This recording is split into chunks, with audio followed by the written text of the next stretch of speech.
একের পর এক বিভিন্ন জায়গায় কিভাবে বাঙালিদের উপর অত্যাচার হচ্ছে, বাংলায় কথা বললে অত্যাচার হচ্ছে, বারবার তুলে ধরছে তৃণমূল এবং একটা সিরিজ হয়ে যাচ্ছে।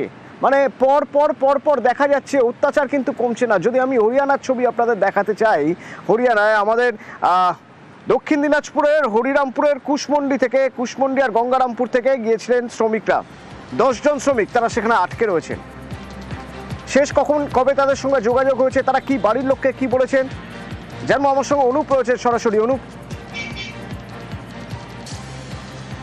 দেখো অতনু, একদমই দক্ষিণ দিনাজপুরের 11 জন ছিল সেখানে, এই মুহূর্তে 10 জন রয়েছে। কারণ হরিরামপুরের শীর্ষ অঞ্চলের নাজিবুর রহমান, তিনি তার পরিবারের সঙ্গে কথা বলে যেটা জানতে পেরেছি আমরা, যে তাকেও আটকে রেখেছিল। 5 দিন ধরে সে আটকে ছিল গুরগাঁওয়ের একটি জায়গায়।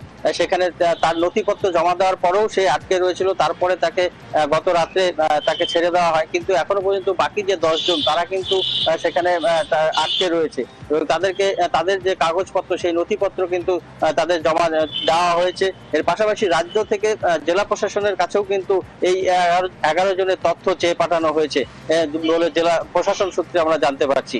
অতনু, ধন্যবাদ। গুড়গাঁও থাকতো, ওই সিএনজি অটোগুলো চালাইতো। তো একদিন দুপুরে ধরে নিয়ে গেছে, নিয়ে যাওয়ার পরে 4-5 দিন মতন রাখার পর রাত্রেবেলা ছেড়ে দিয়েছে।